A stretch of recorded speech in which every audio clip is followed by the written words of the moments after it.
It's sad to see somebody feel like they can't be honest, to be honest with yourself and feel guilty about it. There was this doubt that was there, of course, but I was still trying to believe in it. It can be very hurtful to your self-esteem. I mean, you tell somebody you're an atheist, someone you love, someone in your family, and they threaten you with hell. I think the primary thing that these secular organizations are introducing into the culture is doubt, which is probably the healthiest thing that anyone can have.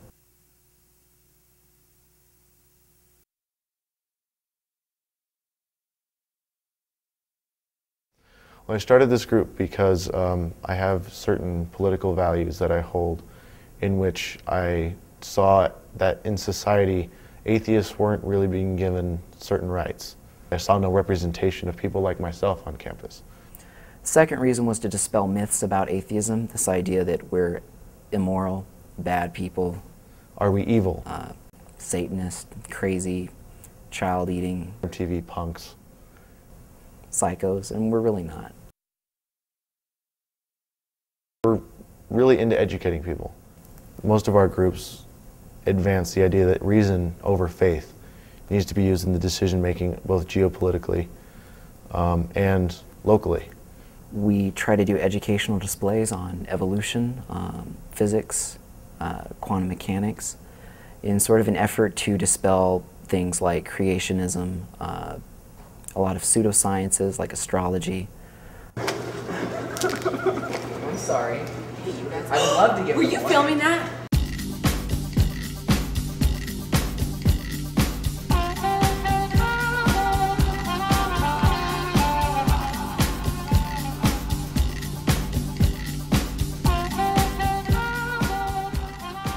I've always heard it said that it's better to learn from your peers.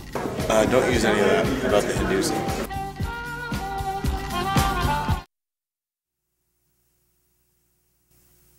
Have I ever felt threatened for my beliefs and ideas? Oh my, name the day. I've personally been directly threatened on a number of occasions. We had gotten into a conversation about with someone here on campus about whether or not this was a Christian nation. He was, yelling at us, calling us names. Flinging his arms around, yelling at the top of his lungs. You're stupid, you don't know what you're talking about. You don't know anything about the Bible. And near the end of the argument, he decided to threaten that if he ever saw me on campus, he would hit me with his car. I eventually called campus police and they took him away from us. I would really like to see the whole courtyard filled with people attending one of our events and agreeing with us, instead of a bunch of people yelling at us and telling us we're evil. A year from now, I'm not really sure where I see Metro State Atheists. We're kind of at a crossroads right now. I'll be graduating at the end of this semester, which means I'll no longer be able to serve as an officer. Since I graduate next fall, my hope is that it stays on campus. I'm also a CFI on-campus regional coordinator, which is my job to seed other groups and get them affiliated with the CFI, because they help out groups a lot. And we've considered sort of taking it off as a non-student group, nonprofit organization. We've also considered sort of working with other campuses to start local secular groups. Do you like Satan? Yeah, do you like Satan? Do you have to bear with him? I'm hoping it'll stick around doing the same thing we're doing, educating people. I hope it grows. I want it to influence more people in a positive way.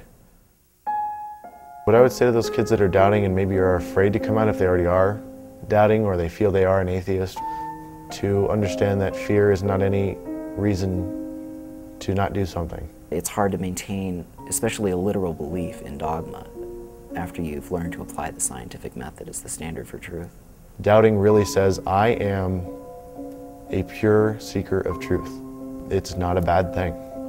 I think it's a fight that's important. I think we should still work for it regardless.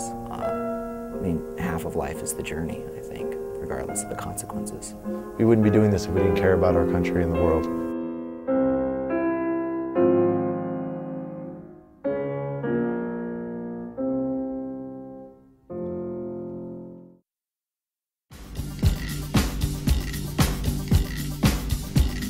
She asked me why.